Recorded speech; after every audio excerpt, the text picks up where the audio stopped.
Hello my friends, welcome to Paula's Kitchen and more. We are back in the kitchen today and I'm excited for what we're going to be talking about. Several of you have written in response to our new channel and asked if I would go back to the basics, use some of my home ec knowledge and show you how to make something super simple, very elementary, doesn't even need a recipe, and I am all about that. I think that's a wonderful idea. So let's start with something super simple.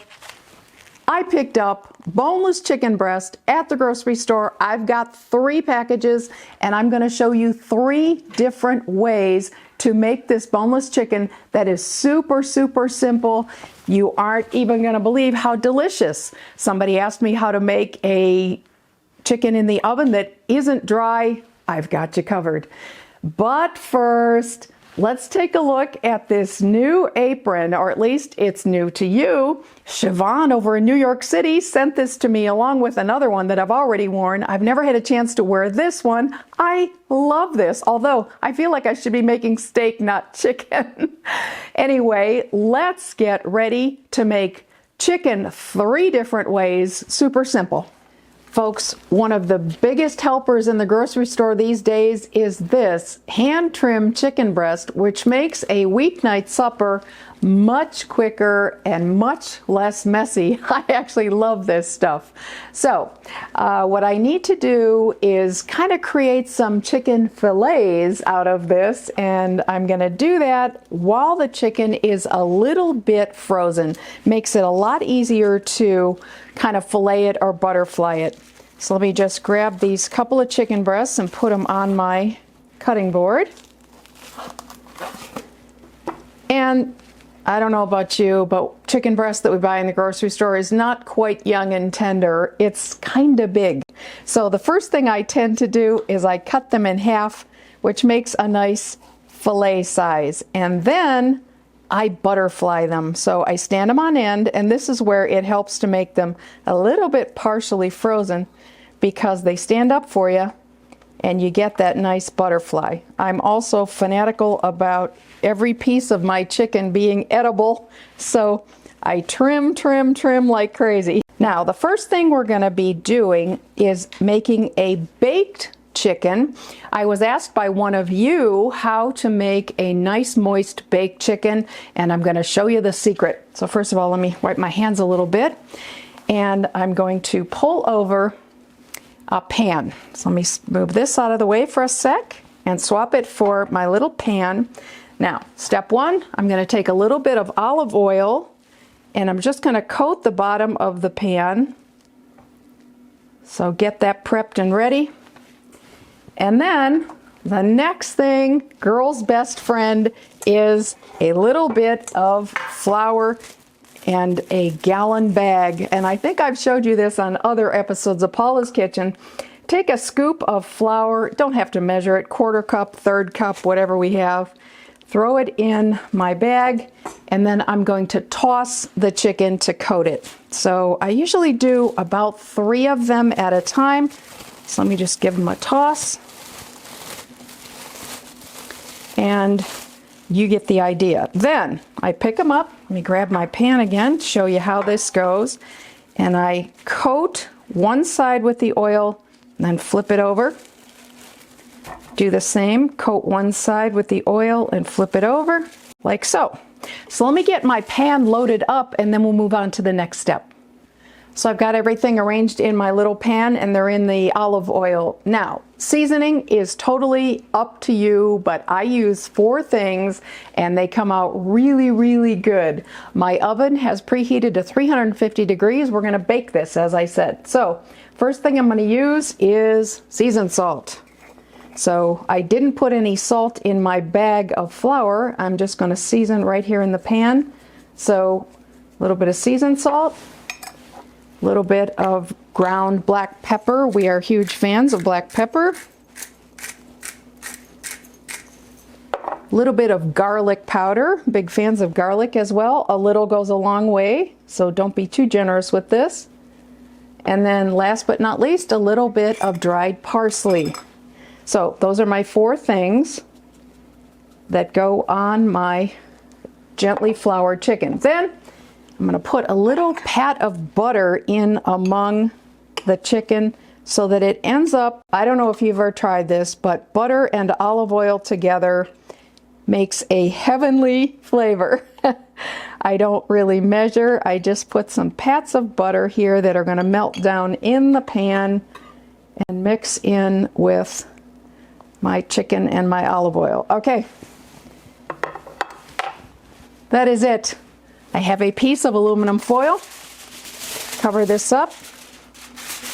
And the trick to having moist chicken is to steam it. So I'm going to put this in the 350-degree oven. I'm going to check it after 30 or 35 minutes, turn it over, and re-season on the other side.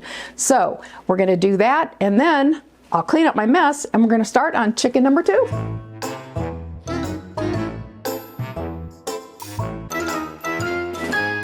All right, folks, baked chicken is in the oven and on its way. I will keep an eye on the time. Meanwhile, we are ready with our set of fillets number 2. So I already filleted that second package of boneless chicken breast. I did the same thing. I sort of cut them in half to make serving size pieces. And this is going to be a stovetop version, something we absolutely love that I've probably been cooking for 25 years. It's a simple lemon chicken. So again, we're going to use our friend the baggie, and this time I put a half a teaspoon of salt and a little bit of pepper in that baggie as well. And we are going to cook with butter this time, not oil. So I have 3 tablespoons of butter that I'm going to drop in my little frying pan. Now while that's melting, let me throw in some of my chicken pieces. There's a 1 and a 2 and a 3, and let's shake those up just like we did before.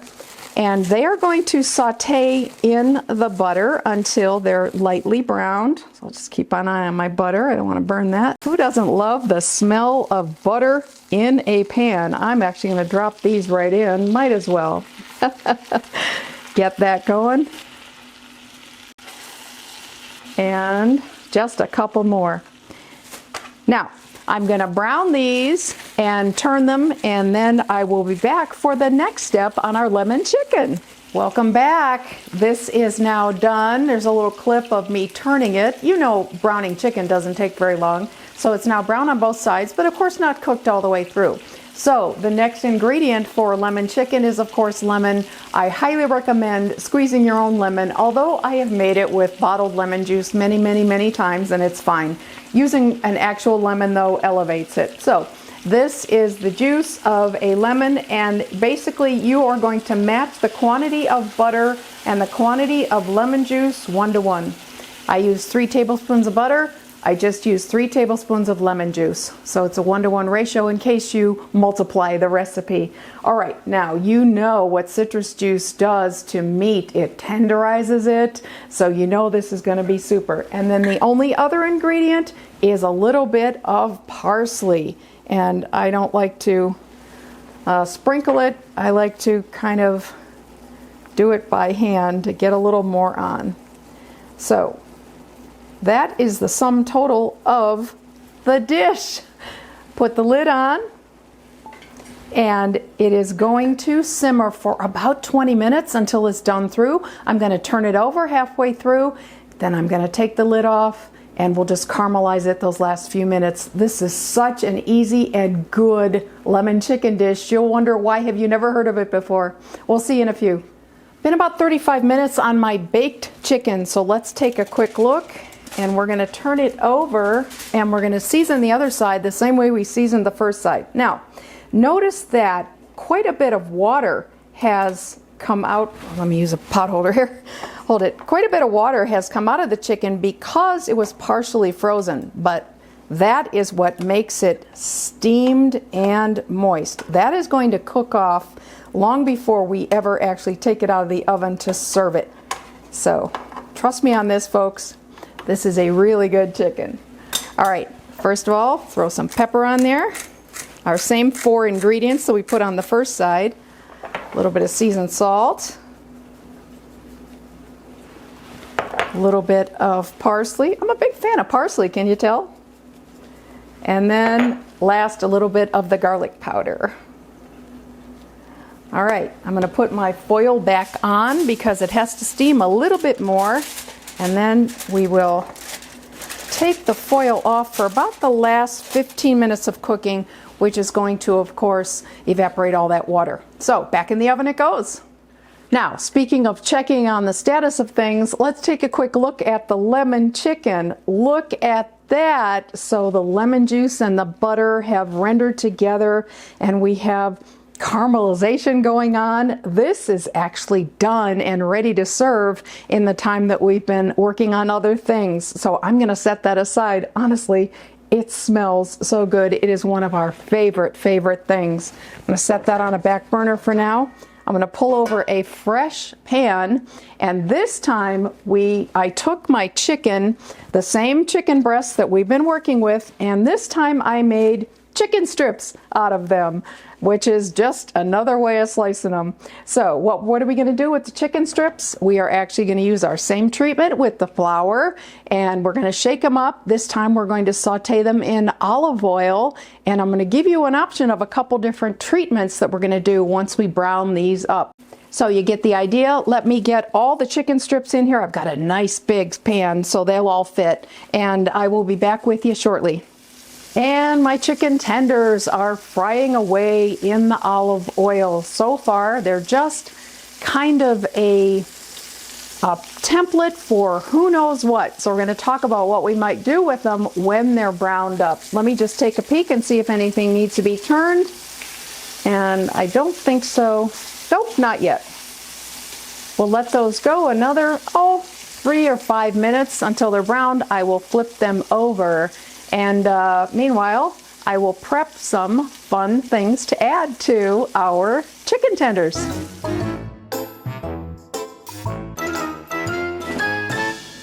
Cooking fans, our chicken strips are done on both sides, or at least they're browned on both sides. So now it's the moment of truth. What do we want to do to jazz these up and make them dinner? Couple of options for you. You want to go Italian with some pasta sauce. You want to go Mexican with salsa. I have done both with great results. Basically, if you want to do the salsa, you just pour it over. We just put a lid on and simmer for 15 minutes, or do the same with the Italian. I think we want to go Italian today, and in fact, I actually want to dress it up a little bit more. Earlier, I sauteed some green peppers and onions, and I'm going to toss those in with the chicken. Why not? Super simple. And then we're gonna toss in some just jar pasta sauce. This is Bertolli, tomato, and basil. There's a savory pop for you. And I'm just gonna pour this on top. Oh, look at all that chunky goodness.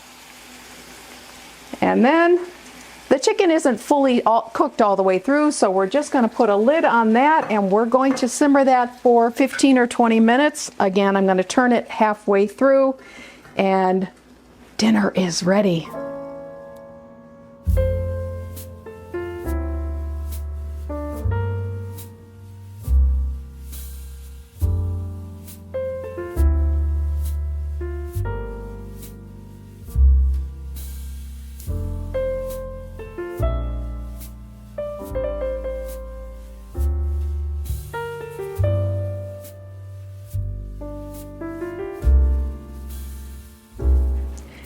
And here we are. You watched me make all 3 of these dishes simultaneously in not a lot of time at all. I don't think an hour and a half has elapsed since we started. So let me recap. Each one of these is 2 chicken breasts that we bought at the grocery store for about $5.50. We have the baked chicken, we have the lemon chicken we did on the top of the stove, and then we have the chicken that we threw some tomato sauce and some peppers and onions in. Look at the volume of food. So let's talk about side dishes if you want this to be dinner. Now with the roast chicken or the lemon, you know, we like rice-a-roni and Ben's in a package, or maybe a rice medley that you get at the grocery store in the freezer, vegetable medley, you name it. For this, I would go with some pasta or maybe egg noodles, and if you had used the salsa instead, I'd go for Spanish rice. And there you have it, it's dinner. So let me show you a piece of the roast chicken. I promised you tender, beautiful roast chicken. I'm gonna have a bite. We love this. By the way, it's great leftover. Put it on a Hawaiian sweet roll and make a sandwich.